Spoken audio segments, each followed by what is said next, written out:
Jelajah aspirasi keluarga Malaysia Kelantan bermula.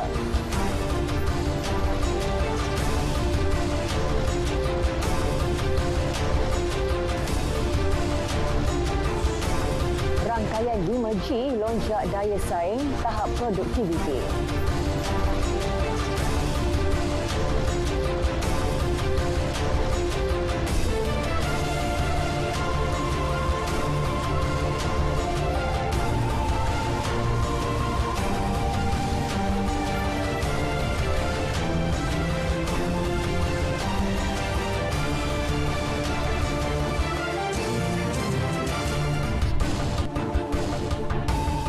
Assalamualaikum, salam keluarga Malaysia. Saya Atika Naim. Berita Wilayah Jumaat 22 Julai membawakan laporan terkini dari seluruh negara. Lintas langsung dari Sarawak, Sabah dan Melaka bakal mengisi paparan petang ini. Terus setia selama sejam bersama Berita Wilayah.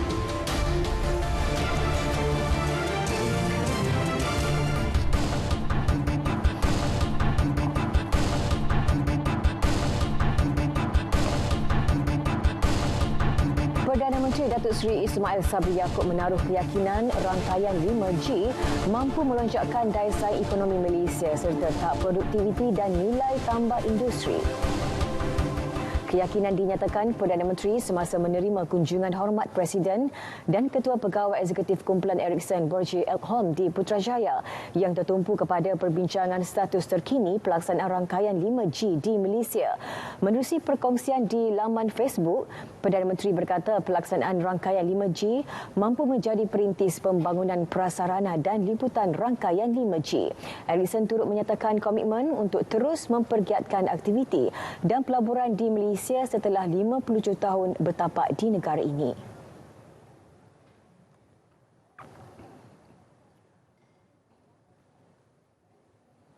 Program Bicara Ulama Nusantara membuka tirai jelajah aspirasi keluarga Malaysia JAKM Kelantan melibatkan 3 ulama tersohor. Mengupas tajuk memperteguh kesatuan ummah, program mendapat sambutan positif pengunjung. Alhamdulillah, sambutan dalam program Bicara Ulama Nusantara, kita lihat kursi penuh, bahkan terpaksa duduk bersila di hadapan, menunjukkan bahawa sambutan kepada program-program seperti ini di negeri Kelantan amat meriah. Jadi kita harap supaya kecintaan kepada majlis ilmu itu berterusan sampai bila-bila lah, insya-Allah. Program berlangsung di pentas utama pada 9 pagi tadi, turut disiarkan secara langsung menerusi FB Jabatan Penerangan Kelantan. JAKM edisi ke-6 ini menyediakan pelbagai acara menarik seperti Karnival Kerjaya Jamin Kerja Keluarga Malaysia, gerai pameran agensi dan kementerian, persembahan tradisional, be'uh ataupun lebih dikenali sebagai kenduri, persembahan kebudayaan dan pertandingan Muay Thai. Dan sebenarnya jelajah aspirasi keluarga Malaysia JAKM, Lembaga Pertubuhan Peladang LPP Kelantan selaku agensi di bawah Kementerian Pertanian dan Industri Makanan MAFI mempamerkan teknik tanaman hidroponik dan fertigasi meja. Menerusi teknik berkenaan membolehkan masyarakat bercucuk tanam walaupun tiada kawasan tanah yang luas. Wartawan Nur Alia Ramli di lokasi penganjuran mempunyai laporan penuh. Terima kasih Angkasa Puri. Masih lagi bersiaran langsung dari Stadium Sultan Muhammad ke-4, Kota Baru Kelantan bersempena jelajah aspirasi keluarga Malaysia edisi ke-6. Dan pada petang ini saya dapati semakin ramai pengunjung yang hadir untuk memeriahkan suasana di program kali ini. Sepanjang 3 hari program ini pastinya pelbagai pengisian disusun atur termasuk pameran daripada agensi dan kementerian berkaitan dan memberi peluang pengunjung berurusan dengan lebih dekat dengan kementerian yang terlibat. Dan seperti anda dapat lihat ketika ini saya berada di Reruai Kementerian Pertanian dan Industri Makanan untuk bersama pengarah Lembaga Pertubuhan Peladang LPP Negeri Kelantan, Encik Muhammad Hanifah Awansu. Assalamualaikum Encik. Waalaikumsalam. Salam peladang, salam keluarga Malaysia. Okey Encik Hanifah, mungkin boleh kongsikan apa yang dibawa oleh pihak LPP pada JAKM kali ini sebagai agensi di bawah MAFI? LPP selaku agensi di bawah MAFI, kita sentiasa menekankan dari segi kecukupan makanan kepada rakyat.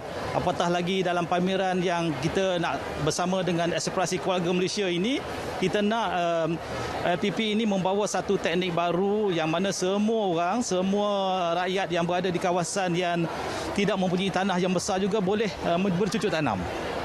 Okey Tuan, seperti kita tahu sekarang ni rata-rata masyarakat sedang membicarakan soal sekuriti makanan. Jadi apakah tindakan atau peranan LPP untuk memastikan kelangsungan sekuriti makanan tu?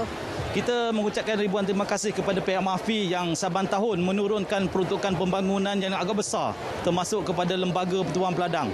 Jadi peruntukan yang diberikan kepada Pertubuhan Peladang ini kita salurkan kepada rakyat melalui Pertubuhan Peladang yang ada di Malaysia ini. Dan di Kelantan ini juga sebanyak 21 Pertubuhan Peladang juga menerima peruntukan untuk projek pembangunan pengeluaran makanan. Jadi kita menggerakkan Pertubuhan Peladang ini supaya hasil-hasil pengeluaran makanan dapat ditingkatkan dan dapat mengatasi masalah-masalah yang mungkin dihadapi di masa depan. Okey Tuan, pada pameran JKM kali ini, adakah dibawa produk-produk usahawan di bawah LPP untuk dijual kepada pengunjung ke macam mana Tuan? Untuk Aspirasi Keluarga Malaysia kali ini kita tidak membawa produk untuk jualan, tetapi kita memperkenalkan teknik tanaman yang sebagaimana yang ada di belakang ini adalah teknik tanaman fertigasi. Yang kita bawa di sini adalah fertigasi secara NFT, pertanian bandar dan juga pertanian meja. Jadi konsep ini sebenarnya boleh diterapkan kepada semua rakyat Malaysia yang ingin bertanam dengan keadaan set fertigasi kita ini, tak kira masa, hujan, cuaca dan sebagainya, kita masih boleh tanam. Dan dengan adanya penanaman kecil-kecilan daripada semua rakyat Malaysia ini, maka isu-isu kecukupan makanan, kecukupan sayur yang berkurang, harga meningkat dapat dikurangkan. Baik Tuan, terima kasih atas perkongsian itu tadi. Baik, saya kira setakat itu saja perkongsian dari JKM Negeri Kelantan. Marilah sama-sama rakyat Kelantan kita meriahkan program pada kali ini, namun pastikan SOP terkini tetap dijaga. Kembali ke Angkasa Puri. Terima kasih Noralia untuk perkembangan JKM di Kelantan. Jelajah Aspirasi Keluarga Malaysia Negeri Kelantan sudah tiba. Pakat mari ramai-ramai. Banyak benar bagai muruh. Gebuk kewe kerjaya. Ingat 22 hingga 24 Julai ini 9 pagi hingga 9 malam di perkarangan Stadium Sultan Muhammad keempat.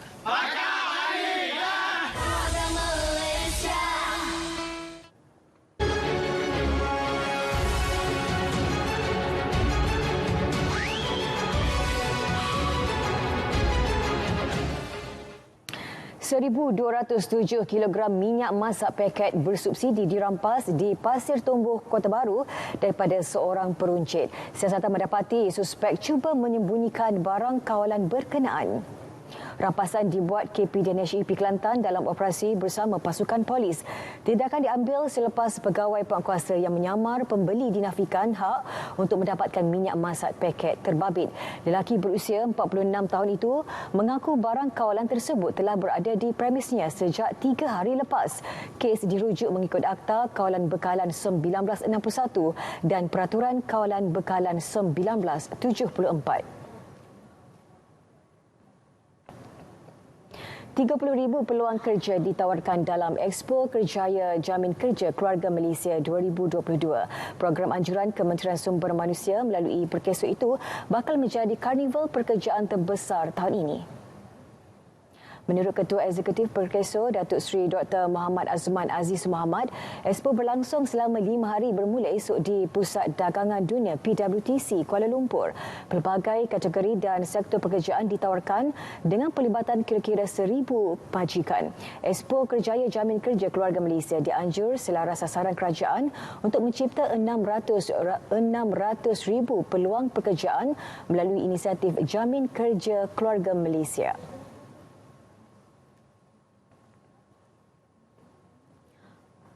Inisiatif pemberian subsidi dan langkah kawalan dilakukan kerajaan ketika ini mampu mengelak kenaikan kadar inflasi negara secara mendadak. Jelas Pensyarah Kanan Fakulti Ekonomi dan Pengurusan UKM, Profesor Madya Dr. Nordin Khalid, kadar inflasi 2.8% yang dialami negara adalah sederhana jika dibandingkan dengan negara luar dan ia satu fenomena global. Kadar inflasi di Malaysia pada bulan Mei 2022 telah mencatatkan 2.8% pada bulan yang sama. Dan kadar inflasi di beberapa negara seperti Amerika Syarikat, United Kingdom mencecah sehingga 9%. Manakala Thailand 7%, serta Singapura dan Filipina melebihi 5%. Jadi daripada data yang ditunjukkan ni jelas menunjukkan bahawa kadar inflasi di Malaysia walaupun kelihatan lebih tinggi berbanding dengan purata tahunan jangka panjang iaitu sekitar 2.5%. Tetapi kadar ni masih lagi dianggap rendah lah berbanding dengan negara-negara lain secara relatif. Kadar inflasi di Malaysia ni masih lagi sederhana berbanding dengan negara lain pada bulan Mei ikutan langkah kawalan harga barang dan juga perkhidmatan dengan kerajaan berikan subsidi harga bahan api dan makanan serta rebat elektrik untuk. Beliau berkata demikian dalam program Selamat Pagi Malaysia.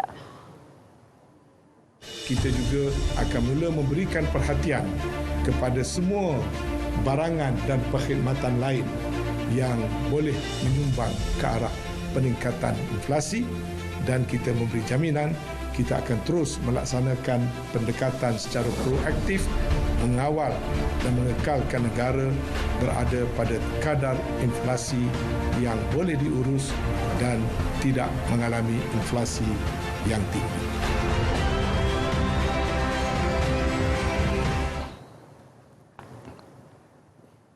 Persepsi atau tanggapan kehadiran pegawai pendidikan daerah PPD di sekolah sebagai mencari salah perlu diubah. Malah PPD perlu menjadi rakan yang sentiasa berusaha membantu sekolah.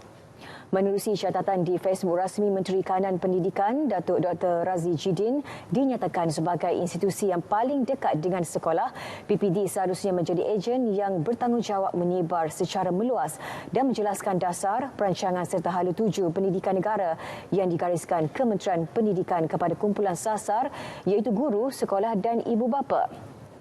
Pegawai PPD juga katanya perlu sentiasa hadir di sekolah bagi mengenal pasti masalah, keperluan serta mencari penyelesaian segera kepada perkara itu.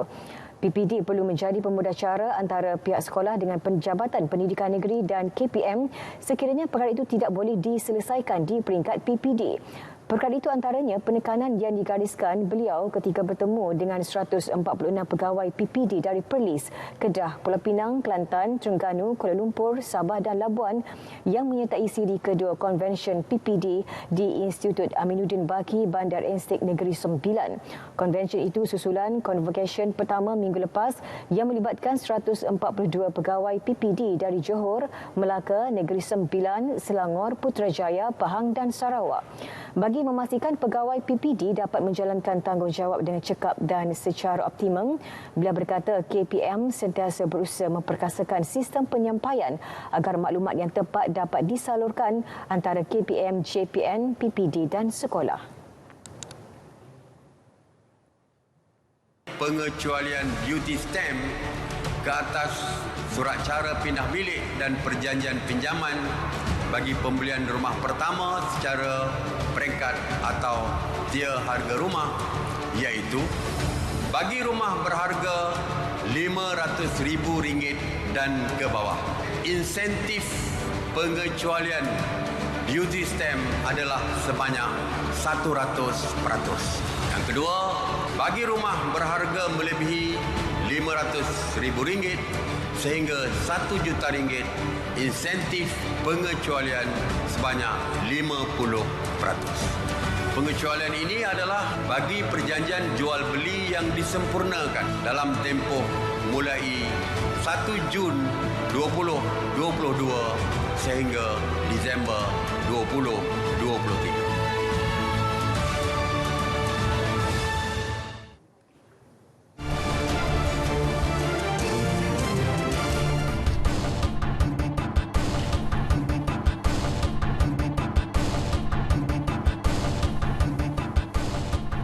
Berita wilayah diteruskan dengan lintas langsung dari Melaka. Antara fokus hari ini, juadah tradisi jadi tarikan ke bandar bersejarah. Nur Syafinas Sari terus dengan laporan anda. Syafinas. Terima kasih. Lebih 50,000 pengunjung disasar hadir ke Festival Masakan Warisan Melaka di Jalan Kota Bandar Hilir yang bermula hari ini sehingga Ahad.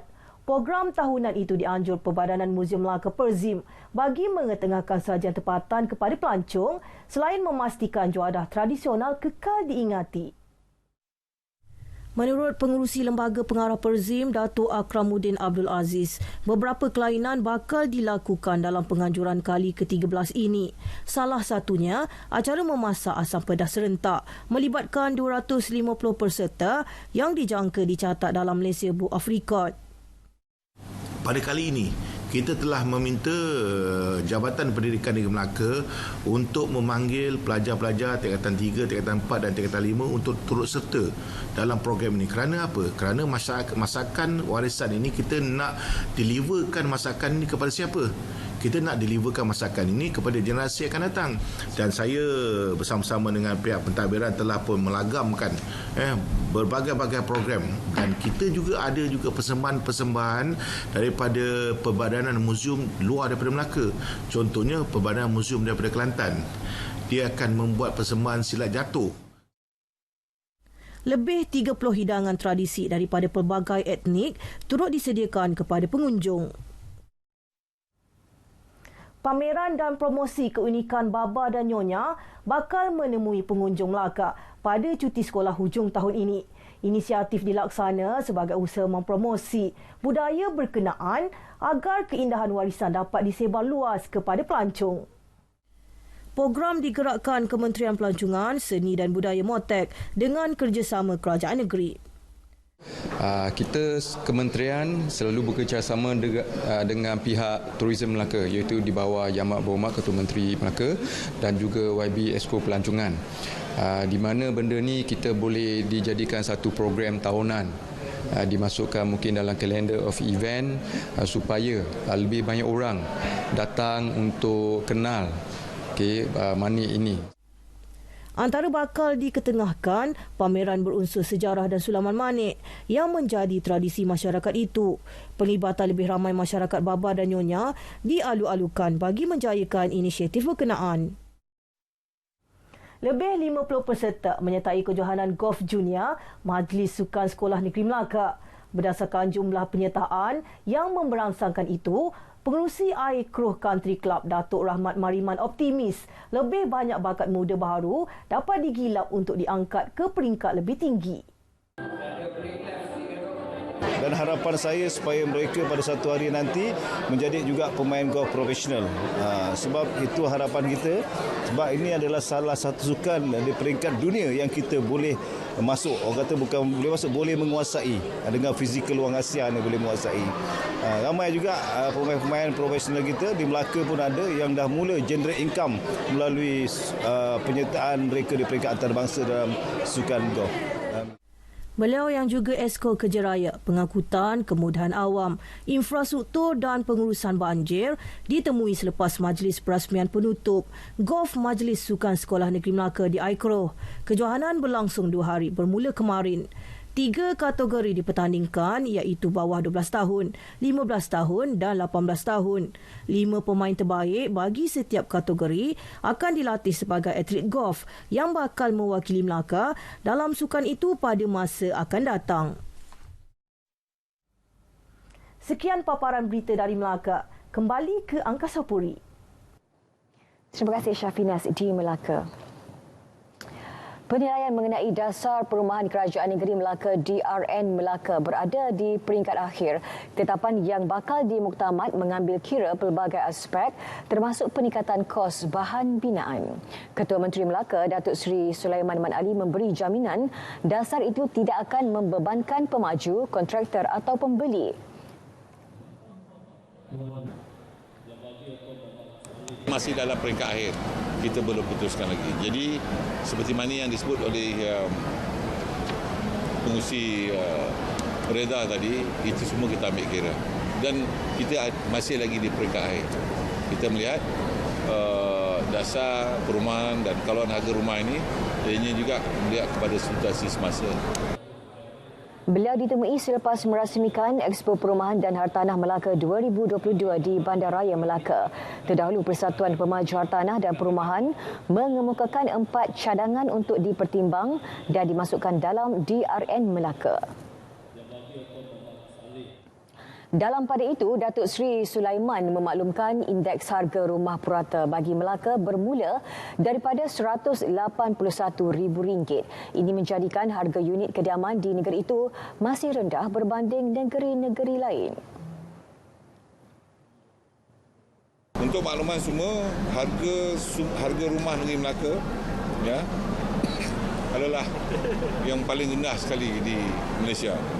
Jadi harga rumah negeri Melaka untuk kuartal pertama tahun 2022 ini purata kalau dibandingkan dengan negeri-negeri lain adalah RM206,292 seunit. Harga rumah teres negeri Melaka adalah sebanyak RM181,428 kalau dibandingkan dengan negeri lain. Ya, maknanya kita di Melaka harga rumah yang paling rendah sekali. Beliau menyifatkan sekarang sebagai waktu terbaik untuk membeli rumah. Penduduk Melaka yang mahu mendapatkan maklumat mengenai projek perumahan melibatkan kerajaan negeri boleh merujuk Lembaga Perumahan Melaka. Obkhas rentas sempadan akan terus dilaksana Jabatan Pengangkutan Jalan JPJ dengan memberi fokus penguatkuasaan isu-isu utama di negeri-negeri. Keperluan pelaksanaan itu selepas pelbagai kesalahan dikesan JPJ Johor sepanjang operasi yang bermula 19 Julai hingga hari ini. Sepanjang tempoh itu, 1,294 notis dikeluarkan dan tindakan telah diambil terhadap 986 kenderaan. Operasi mendapat kerjasama JPJ Melaka dan Negeri Sembilan. Fokus kedua penguatkuasaan adalah kesalahan memandu di lorong sebelah kanan secara berterusan bagi kenderaan perdagangan. Memandu kenderaan berat di lorong kanan secara berterusan amat membahayakan pengguna jalan raya yang lain. Ini juga boleh menyebabkan salah satu punca kepada kemalangan maut. 37 notis penyitaan kenderaan turut dikeluarkan terhadap pemandu warga asing yang tidak mempunyai lesen memandu serta menyalahguna lesen kenderaan motor LKM untuk tujuan perniagaan. Bercakap di Johor Bahru, beliau memaklumkan operasi serupa akan diteruskan di Melaka dan Negeri Sembilan. Terdahulu, beliau menyertai operasi bersama pengarah JPJ Melaka dan pengarah JPJ Negeri Sembilan.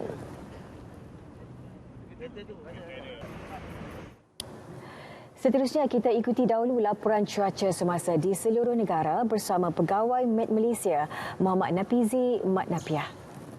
Silakan Napizi. Assalamualaikum dan salam sejahtera. Kita mulakan laporan pada petang ini dengan melihat keadaan cuaca semasa. Imej satelit menunjukkan kelompok awan aktif pada petang ini yang didapati lebih tertumpu di kawasan-kawasan di sekitar selatan Semenanjung, terutamanya yang melibatkan negeri Johor, juga di beberapa bahagian untuk negeri Sabah. Dan keadaan ini dapat dilihat dengan lebih jelas lagi melalui tinjauan imej gema radar. Imej menunjukkan keadaan cuaca hujan lebat dan ribut petir yang berlaku di beberapa daerah di sekitar pedalaman negeri Perak, di sekitar Cameron Highland di negeri Pahang, di beberapa daerah untuk negeri Selangor dan Kuala Lumpur, juga di hampir kesemua daerah untuk negeri Johor sejak tengah hari tadi. Keadaan cuaca ribut petir terutamanya untuk beberapa kawasan untuk negeri Perak dan juga Johor dijangka mampu untuk berterusan sehingga ke lewat malam. Manakala untuk kawasan-kawasan lain yang dinyatakan tadi, ribut petir dijangka akan reda dalam tempoh 1 hingga 2 jam daripada sekarang. Untuk tinjauan cuaca bagi negeri Sabah dan Sarawak pula melihatkan keadaan cuaca ribut petir pada petang ini yang didapati turut berlaku di beberapa bahagian di sebelah barat Kudat dan juga di Sandakan untuk negeri Sabah. Manakala untuk negeri Sarawak, ribut petir dilihat berlaku di hampir kesemua bahagian kecuali di sekitar bahagian Kuching. Keadaan cuaca ribut petir terutamanya untuk bahagian Miri, Limbang, Kapit di negeri Sarawak dan juga di sekitar bahagian barat di negeri Sabah juga dijangka akan berterusan sehingga ke lewat malam nanti. Manakala ribut petir untuk kawasan-kawasan lain dijangka akan reda menjelang awal malam. Sekian dahulu info cuaca buat kali ini. Sebelum berpisah, kita lihat tinjauan cuaca bagi bandar-bandar utama di seluruh negara. Assalamualaikum dan salam sejahtera.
Seterusnya kita ke Bumi Kenyalang dengan fokus sambutan Hari Sarawak. Untuk itu kita langsung bersama Vanessa Mering di sana.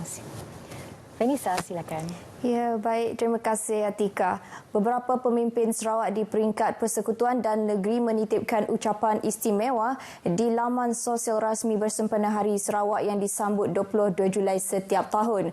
Antaranya Menteri Kanan Kerja Raya Datuk Seri Fadilah Yusof dalam hantaran di laman Facebook mengajak rakyat Sarawak untuk terus memelihara dan mempertahankan semangat perpaduan, keharmonian kaum dan keamanan yang dinikmati selama ini.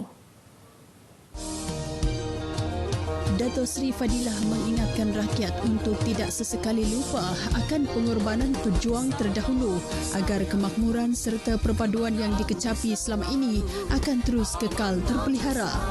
Menteri Perdagangan Dalam Negeri dan Hal Ehwal Pengguna Datuk Seri Alexander Nantalinggi pula berkata, Hari Sarawak yang disambut setiap tahun pada tanggal 22 Julai memahat erti amat mendalam dalam kalangan rakyat Bumi Kenyalang. Katanya, tema Sarawak Makmur untuk sambutan tahun ini adalah cerminan terbaik aspirasi yang ingin digarap menuju negeri berpendapatan tinggi dan maju menjelang 2030. Sementara itu, Menteri Pelancongan Seni dan Budaya Datuk Seri Nancy Sukri dalam hantarannya pula menyeru agar seluruh rakyat Sarawak, terutamanya anak-anak muda, untuk menghayati erti dan semangat sambutan Hari Sarawak dan merujuk kembali kepada sejarah dalam apa jua tindakan yang hendak diambil apabila memperjuangkan hak sebagai rakyat negeri ini. Timbalan Premier Sarawak Datuk Seri Dr. Sim Koo Hian pula menerusi hantaran klip video di laman Telegramnya mengucapkan selamat Hari Sarawak dan berkata selagi rakyat mempunyai semangat perpaduan yang jitu, usaha menuntut hak yang dipersetujui dalam Perjanjian Malaysia 1963 akan dapat direalisasikan. Dalam pada itu, Timbalan Menteri di Pejabat Premier Sarawak, Hal Ehwal Korporat Penerangan dan Komunikasi Awam Sarawak, Dato' Abdullah Saidol dalam hantarannya pula berharap anak Bumi Kenyalang terus bersatu mengukuh perpaduan dan kemesraan serta terus cekal mempertahankan maruah dan kepentingan wilayah Sarawak yang cemerlang. Pemimpin mengambil tahu menuju mercu. Majlis perayaan sambutan Hari Sarawak akan berlangsung di Stadium Tertutup Sibu malam ini.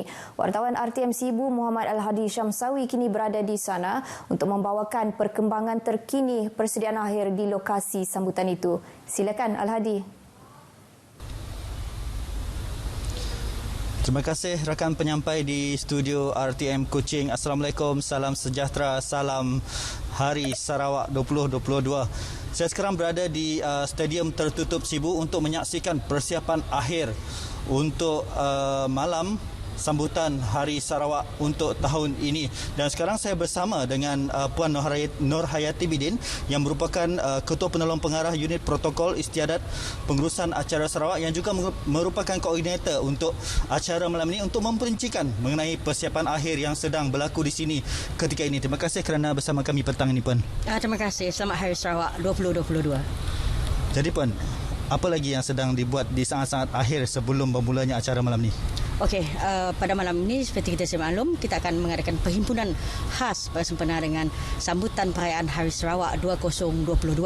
Jadi kita telah berada di Stadium Tertutup Sibu sebagai tuan rumah. Persiapan kita pada petang ini, tadi kita telah mengadakan sound check bersama penyanyi jemputan khas kita iaitu Faizal Tahir yang akan mengadakan persembahan pada malam ini, salah seorang artis jemputan kita pada malam ini. Dan kemudian persiapan akhir kita adalah kita mengadakan raktai teknikal dan sebagainya untuk memastikan semuanya berjalan lancar pada malam ini. Jadi, Pan, persembahan malam ini difahamkan banyak persembahan yang sudah tersedia dan yang bakal dipersembahkan malam ini. Apa antara persembahan yang menarik yang boleh ditunggu oleh penonton malam ini? Baik. Okey, kita ada banyak persembahan menarik dan ada 3 highlight ataupun yang boleh menarik perhatian penonton. Okey, yang pertama adalah persembahan pembukaan. Okey, kenapa saya mengatakan persembahan pembukaan ini menarik? Sebab buat julung kalinya kita akan adakan digital light balance. Okey, yang berjudul Colours of Sarawak. Jadi kita akan papar di sebalik Colour of Sarawak tu, kita ada maksud di sebaliknya. Maksudnya itulah warna-warni kehidupan masyarakat Sarawak yang berbilang kaum tetapi hidup dalam suasana penuh harmoni. Itu yang pertama. Yang kedua, sudah pasti kita akan perdengarkan sebuah lagu khas berjudul Dirgahayu Sarawak, ciptaan Shanah Sabri daripada Orkestra Prodigy. Okey, lagu tersebut akan didendang oleh penyanyi tempatan kita Firdaus Materang dan Chien. Okey, kita sama-sama pendengarkan buat julung kalinya lagu khas tersebut. Dua lagi persembahan ialah kita persembahkan sebuah teater musikal berjudul Sarawak Makmur yang menyingkap perjalanan kita menuju kepada kebebasan Sarawak pada tarikh 22 Julai 1963. Jadi kita akan menyaksikan kisah benar, pengalaman benar para pejuang kita, rakyat kita dalam menuju ke arah 22 Julai 1963. Dan satu lagi persembahan penutup kita juga sangat menarik ya. Okey, buat julung kalinya juga kita bawakan Thousand Hand Thousand Hope di pentas Hari Sarawak. Okey, kenapa ia menarik? Sebab metafora di sebalik Thousand Hand Thousand Hope tu, 1000 tangan, 1000 pengharapan. Sekiranya kita berganding bahu, baik pihak kerajaan, baik pihak rakyat, jadi kita akan dapat menjadikan Sarawak sebuah negeri yang bukan sahaja maju tetapi makmur. Terima kasih kerana bersama kami petang ni pun.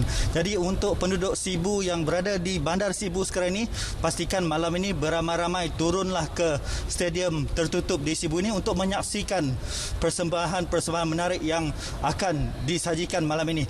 Sekian saja lintas langsung dari stadium tertutup Sibu. Kita kembali bersama Vanessa di studio RTM Kuching. Salam Hari Sarawak. Silakan. Baik, terima kasih Al-Hadi. Lebih 100 peserta menyertai program berbasikal sekitar Sibu bersempena sambutan Hari Sarawak. Timbalan Menteri Pendidikan, Inovasi dan Pembangunan Bakat Dr. Anwar Rapai berkata, program tersebut anjuran Pemuda Parti Pesaka Bumi Putra Bersatu PBB Nangka itu bermula di kawasan Bandung Walk sehingga ke Skate Plaza Sibu melalui laluan kampung-kampung di Sibu. Saya ambil kesempatan ini untuk mengucapkan selamat Hari Sarawak kepada seluruh penduduk ataupun rakyat negeri Sarawak dan semoga kita akan menjadi sebuah negeri yang makmur. Pelepasan program tersebut disempurnakan oleh Menteri Pembangunan Wanita, Kanak-kanak dan Kesejahteraan Komuniti Dato' Sri Fatimah Abdullah yang juga merupakan Menteri bertanggungjawab untuk sambutan Hari Sarawak kali ini. Aktiviti seperti ini insya-Allah akan dapat menyemarak semangat patriotisme di dalam diri, terutama dalam kalangan generasi muda, dan mengingatkan kita tentang perjuangan pemimpin dahulu, pemimpin pejuang kemerdekaan ya, untuk melihat Sarawak ini ditadbir urus oleh anak tempatan sendiri. Sementara itu, Majlis Kesyukuran dan Tahlil bersempena sambutan Hari Sarawak juga diadakan di Masjid Al-Qadim malam tadi bagi mengenang jasa pejuang kemerdekaan Sarawak terdahulu. Dr. Anwar Rapai yang juga ahli Dewan Undangan Negeri Nangka yang ditemui berkata, majlis yang diadakan di masjid itu dianggap bermakna kerana Masjid Al-Qadim juga mempunyai sejarah tersendiri dalam perjuangan kemerdekaan Sarawak. Sejarah banyak berpusat di Bandar Sibu, di mana salah satunya lah suatu peristiwa berdarah yang berlaku tidak jauh daripada kawasan masjid ini. Selain peristiwa pembunuhan Governor Sir Duncan Stewart oleh Allahyarham Rosli Dobi pada Disember 1949, banyak perbincangan menentang kolonial pada zaman tersebut juga bertapak dan bermula di Masjid Al-Qadim. Terus kekalkan keamanan dan perpaduan yang dinikmati selama ini untuk kesejahteraan generasi akan datang. Datuk Bandar Miri Adam Yee berkata bersempena dengan Hari Sarawak yang disambut pada 22 Julai setiap tahun, setiap lapisan masyarakat perlu bersama-sama memelihara keharmonian pelbagai kaum dan agama. Adam Yee yang juga ahli Dewan Undangan Negeri Pujuk berharap sambutan Hari Sarawak dapat mengukuhkan semangat bersatu padu dan kefahaman dalam kalangan rakyat pelbagai etnik di Sarawak sekaligus meningkatkan kesedaran tentang sejarah dan perjuangan terhadap kemerdekaan sehingga terbentuknya Malaysia. Beliau berucap merasmikan kempen Derma Darah I Love Sarawak di Miri yang merekodkan jumlah derma darah terbanyak setakat ini iaitu dengan 181 orang daripada 211 penderma berdaftar. Mengulas mengenai kempen Derma Darah, Adam memuji golongan wanita yang direkodkan tabung darah Hospital Miri antara penderma terbanyak dengan 45% kehadiran di lokasi penganjuran kempen Derma Darah di Miri. Bersempena dengan sambutan Hari Sarawak yang ke-59, sejak mencapai kemerdekaan pada tahun 1963, Sarawak jelas menyaksikan transformasi ke arah sebuah negeri yang moden dan membangun. Pencapaian ini turut diraikan oleh rakyat Sarawak yang yakin dengan potensi jauh negeri ini untuk terus maju. Selaras dengan impian itu, RTM telah menghubungi beberapa pihak persatuan tempatan yang telah menyatakan aspirasi mereka untuk masa depan negeri Sarawak ke arah kemakmuran bersama. Antaranya ialah Presiden Sarawak Business Events, Frederick Ho, berharap Sarawak akan kekal berdaya saing dalam arus pembangunan ekonomi moden pada masa kini.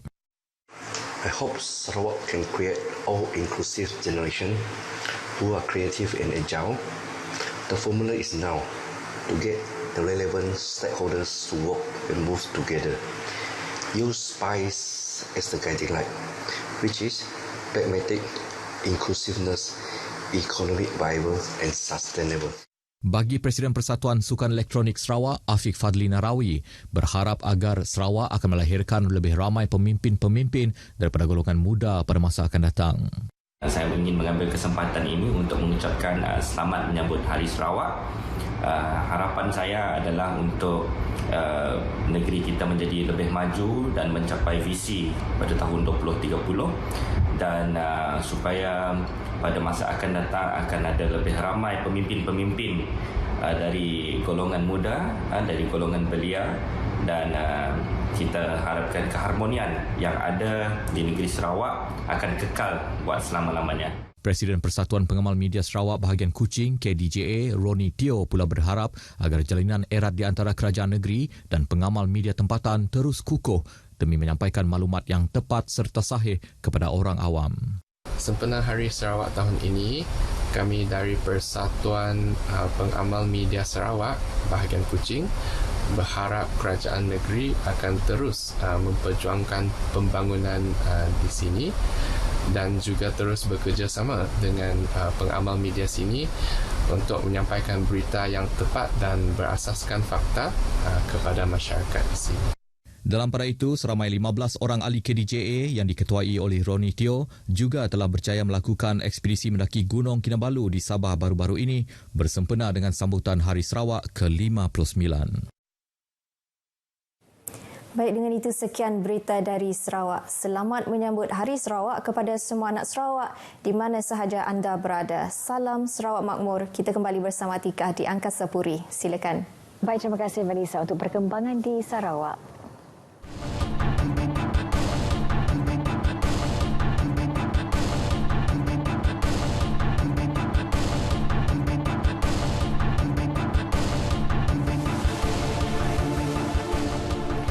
Seterusnya, fokus negeri di bawah bayu, Jabatan Parit dan Saliran Sabah melancarkan pelan strategi 5 tahun, antaranya menguatkuasakan kembali enakmen sumber air tahun 1998. Laporan penuh bersama Muhammad Syarizam Awang di sana. Ya, Atikah. Jabatan Pengairan dan Saliran JPS Sabah akan menguatkuasakan enakmen sumber air 1998 berkaitan kebenaran penggamilan air daripada badan air. Langkah berkenaan adalah antara yang digariskan menerusi Pelan Strategik Organisasi PSO JPS Sabah 2021-2025. Timbalan Ketua Menteri merangkap Menteri Pertanian dan Perikanan, Datuk Seri Panglima Dr. Jeffrey Ketingan berkata, sekiranya dilaksanakan, kerajaan negeri mampu memperoleh pendapatan sekurang-kurangnya 17 juta ringgit setahun. Antara lain meletakkan fungsi pengarah JPS Sabah sebagai pengarah sumber air Sabah yang berkuat kuasa sejak tahun 2005 untuk menjalankan 3 fungsi utama iaitu pengurusan tadahan air, pengurusan badan air dan pengurusan aktiviti-aktiviti air. Di bawah enakmen sumber air ini mempunyai kuasa memungut hasil daripada pengurusan sumber air ini. Sebenarnya bila-bila masa sebab enactment sudah ada. Jadi kita akan aktifkan, kita pastikan semua persediaan untuk pemungutan hasil ini tersedia dahulu. Kalau boleh tahun inilah kita mula. Beliau berkata demikian kepada media selepas merasmikan pelancaran Pelan Strategik Organisasi PSO JPS Sabah 2021-2025 di Kota Kinabalu. Justru, Datuk Jeffrey berharap PSO yang mempunyai 4 teras utama Dan 23 strategi ini dapat menyumbang kepada ekosistem pertumbuhan ekonomi Sabah selaras dengan aspirasi Sabah Maju Jaya. Selain membantu terhadap penyelesaian isu banjir, hakisan tebing sungai serta pantai. Pewujudan Kompleks Bersepadu Imigresen, Kastam, Kuarantin dan Keselamatan ICQS di Bantul, Pagalungan. Itu antara inisiatif kerajaan mempertingkat tahap keselamatan negara termasuk mengekang kemasukan pendatang asing tanpa izin parti. Pembinaannya dijangka bermula tahun ini selepas status permohonan tanah diluluskan kerajaan negeri. Laporannya bersama Iswadiman Samsudin. Tapak ICQS Bantul sudah dikenal pasti di atas tanah berkeluasan 26.3 hektar. Kira-kira 25 km dari pusat kawalan imigresen sedia ada di Kampung Pagalungan. Kira-kira 2 km dari lokasi ICQS baru ini ialah Pos Lintas Batas Negara PLBN Indonesia di Labang yang dipisahkan oleh Sungai Pagalungan. Pewujudan ICQS itu nanti akan memudahkan urusan penduduk sekitar mendapatkan pasport selain dapat meningkatkan kawalan pergerakan keluar dan masuk sempadan. Ia juga akan membantu peranan pelbagai agensi lain, antaranya untuk proses pendaftaran kelahiran anak, laporan kematian mahupun laporan aktiviti jenayah di kawasan berkenaan. Ini semua kita lakukan adalah kerana kemudahan ini perlu bagi mereka yang duduk pendalaman seperti kawasan kita ini. Kita tidak akan meninggalkan mereka yang jauh pendalaman begitu saja. Apabila siap kelak, ICQS Bantul yang dibangunkan demi kepentingan dua negara, Malaysia-Indonesia akan memberi manfaat besar kepada kira-kira 6,000 penduduk Pagalungan. Ini termasuk mempermudah urusan mendapatkan dokumen pasport menyeberang sempadan, PMS. Itu 6,000 yang ada di sini itu, kebanyakan majoritinya adalah bersaudara. Ada talian persaudaraan di antara yang di sebelah lah, Indonesia itu. Jadi seperti yang Menteri katakan tadi bahawa sama ada kita di sini ataupun yang di sebelah itu, dokumen itu mesti ada, mesti sah. Kami perlu itu pasport. Kalau kami tidak dapat pasport itu, kami tidak dapat pergi jumpa keluarga di sana. Syukurlah kalau sekarang ada pasport sudah karena buat di Pagalungan, mulailah kami jumpa keluarga di sana. Ya, saya sangat gembira dan berterima kasih kepada Kerajaan Malaysia karena memberi dengan pasport ini di Pagalungan. Sangat memudahkan kami lah untuk melawat keluarga di Indon begitu.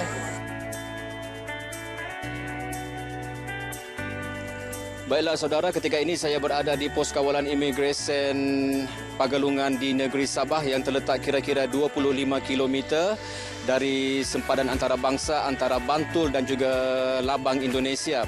Dan pos kawalan ini ketika ini digunakan sebagai tempat untuk mengawal pergerakan keluar dan masuk rakyat Malaysia dan Indonesia di antara kedua-dua sempadan ini. Dan ketika ini juga Kerajaan Malaysia mencadangkan untuk membina sebuah kompleks imigresen, kastam, kuarantin dan juga keselamatan di Bantul, Malaysia yang terletak betul-betul di antara sempadan antarabangsa Malaysia dan juga Indonesia.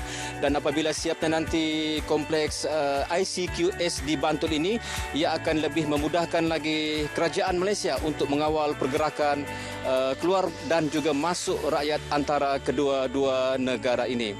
Laporan daripada saya Iswadiman Syamsuddin untuk berita RTM. Keputusan penilaian pengiktirafan Taman Geo UNESCO Kinabalu dijangka akan diketahui awal tahun depan. Ia selepas laporan hasil penilaian dibentangkan dalam mesyuarat UNESCO berkaitan pengiktirafan tersebut. Penasihat Taman Geo Kinabalu, Profesor Dr. Felix Tongkol berkata, antara kriteria utama penilaian adalah tapak cadangan perlu mempunyai nilai antarabangsa.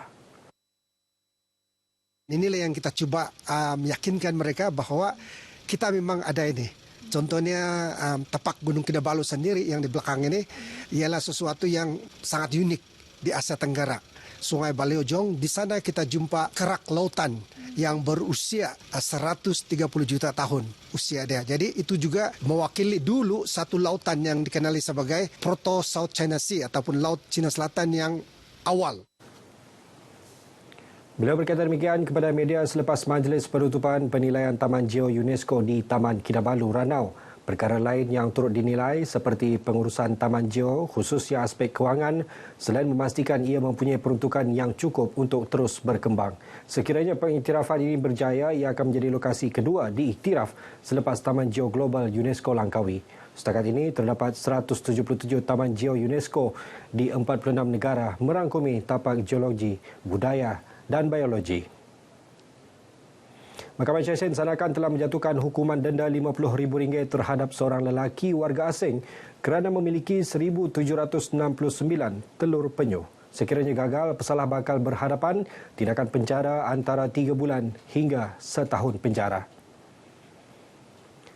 Hakim Mahkamah Sesyen Sandakan Hakim Dharma Fikri Abu Adam menjatuhkan hukuman tersebut di bawah kesalahan di bawah Seksyen 41/1 dan 41/1/A Enakmen Pemeliharaan Hidupan Liar 1997.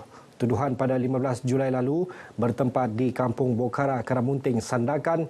3 agensi terdiri Jabatan Hidupan Liar, Jabatan Perhutanan dan Pasukan Gerakan Am PGA telah melaksanakan operasi bersepadu berjaya merampas 36 beg plastik yang mengandungi telur penyu jenis hijau serta menahan tertuduh yang tidak mempunyai dokumen diri.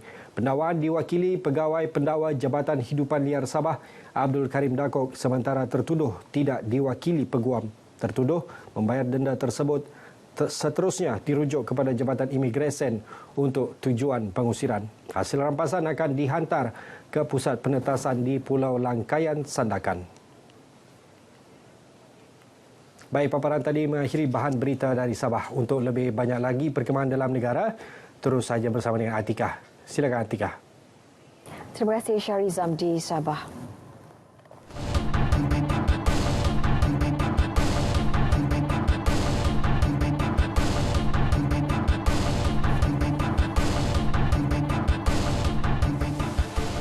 Bertindak memandu laju di lorong kanan secara berterusan, 18 pemandu bas dikenakan kompaun selepas didapati memandu secara melulu yang turut mengundang bahaya kepada pengguna jalan raya lain. Kesalahan dikesan menerusi op khas lorong kanan yang dijalankan di Lebuh Raya Utara Selatan Bertamjawi kedua-dua arah bermula pukul 10 malam hingga 4 pagi tadi. Kita mendapati bahawa terdapat beberapa buah bas permata awam ini seperti bas ekspres, bas persiaran yang berlumba-lumba menggunakan lorong kanan dengan tujuan untuk cepat sampai ke destinasi. Kebanyakan pemandu adalah bertujuan untuk mengejar trip lah. Jadi ini menunjukkan bahawa sikap segelintir pemandu-pemandu bas ekspres ini tidak mementingkan keselamatan penumpang-penumpang yang dibawa semasa memandu. Mereka lebih mementingkan untuk mengejar trip dan juga keuntunganlah. 35 notis dikeluarkan termasuk 17 saman membabitkan kenderaan barangan dan kontena. Usahawan luar bandar disaran memanfaatkan era digital bagi memperluas pasaran. Antara yang boleh disertai program Desa Mall anjuran Kementerian Pembangunan Luar Bandar KPLB. Menurut Timbalan Ketua Setiausaha KPLB, Datuk Cik Murad Sayang Ramjan, penglibatan dalam digitalisasi memberi impak positif kepada usahawan.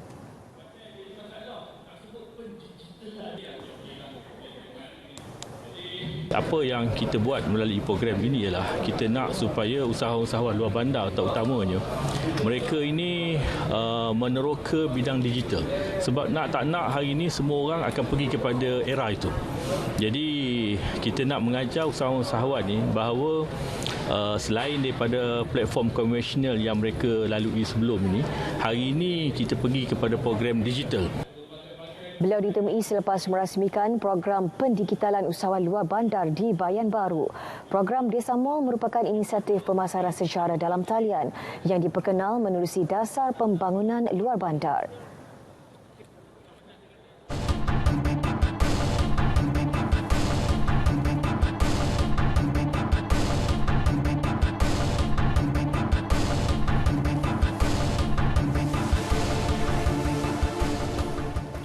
Koleksi aksesori baru dilancarkan Habib Jewel Cedar Berhad.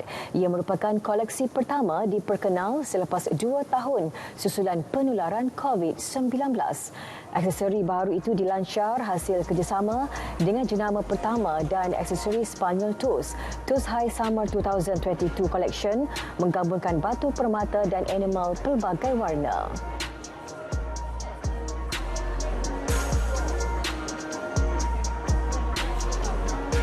Selalunya orang membeli barang-barang kemas atau juga aksesoris dan sebagainya sebagai hadiah dan gift. Tapi apa yang saya dapat lihat kali ini adalah berlainan sedikit, di mana orang yang membeli barang ini adalah untuk diri sendiri, di mana dia dapat menyalakan lagi personality masing-masing. Dari sini kita dapat lihat ekspresi sendiri dan sebagainya.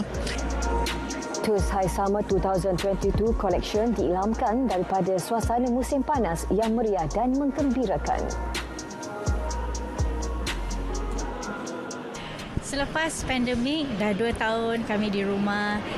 So, kami mahu mencari koleksi yang boleh meriangkan hidup seseorang. Koleksi ini kami ingin mencari jewellery atau aksesori yang kami boleh tambah dalam koleksi dan untuk boleh campurkan dengan koleksi yang lain supaya the summer collection boleh berpanjangan.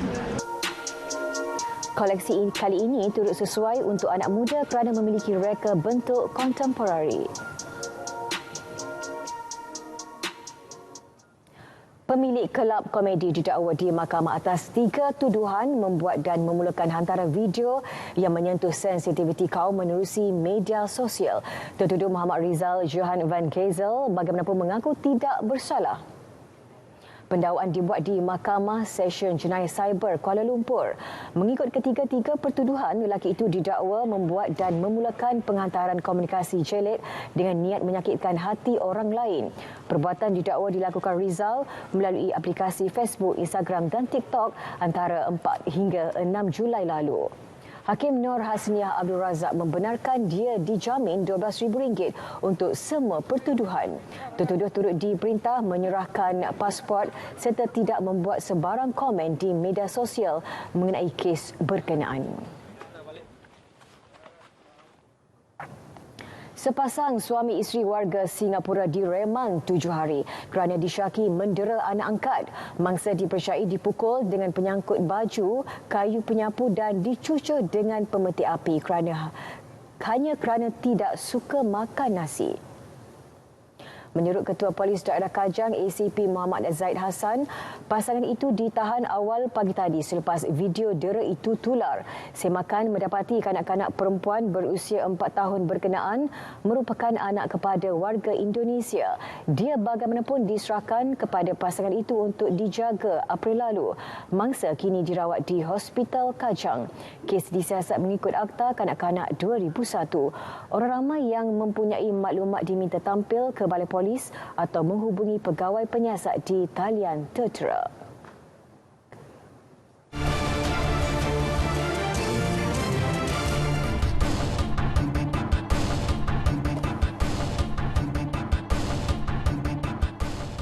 Susulan perstrukturan semula saingan Liga Super musim depan ia akan melibatkan penyertaan 18 pasukan. Pihak Malaysia Football Liga MFL diharap mampu merangka dan menyusun dengan teratur jadual Liga agar tidak mengganggu persediaan pasukan dengan kejohanan-kejohanan lain. Menurut pensyarah kanan Fakulti Sains Sukan dan Rekreasi UiTM Muhammad Sadiq Musafa, MFL harus peka dengan perubahan kalendar Konfederasi Bola Sepak Asia AFC musim depan agar tidak bertembung dengan jadual liga domestik.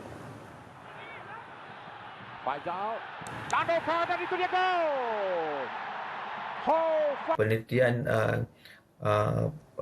MFL dengan menyelesaikan isu-isu yang bakal bangkit akan berbangkit dalam aspek pengurusan perlawanan itu kerana mungkin pasukan negara akan terlibat dalam pusingan akhir Piala Malaysia dan ada penangguhan perlawanan-perlawanan. Bila ada 18 dalam satu liga ini akan akan memberi impak kepada jadual pertandingan MFL dengan kejohanan-kejohanan piala-piala yang akan ditawarkan pada tahun hadapan. Selain penambahan pasukan Liga Super, pengstrukturan lain yang diputuskan adalah pemansuhan sementara Liga Premier pada 2023 dan memperkenalkan Liga Simpanan yang melibatkan pemain bawah 23 tahun.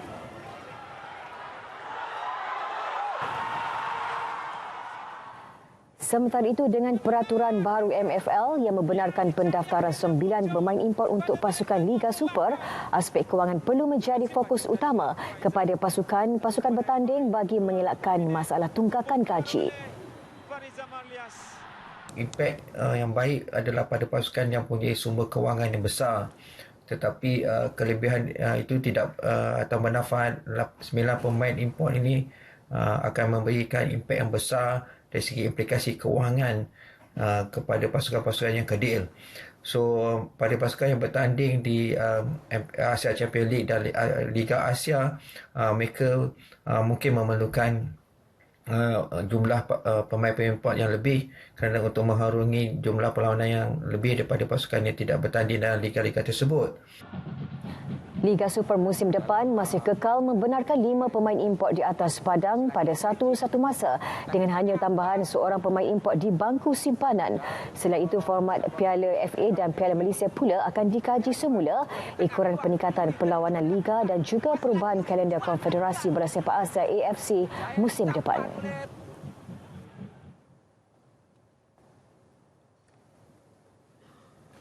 Saudara, berita wilayah edisi 22 Julai 2022 berakhir di sini.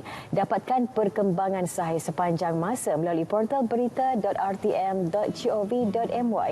Assalamualaikum, salam keluarga Malaysia. Jumpa lagi.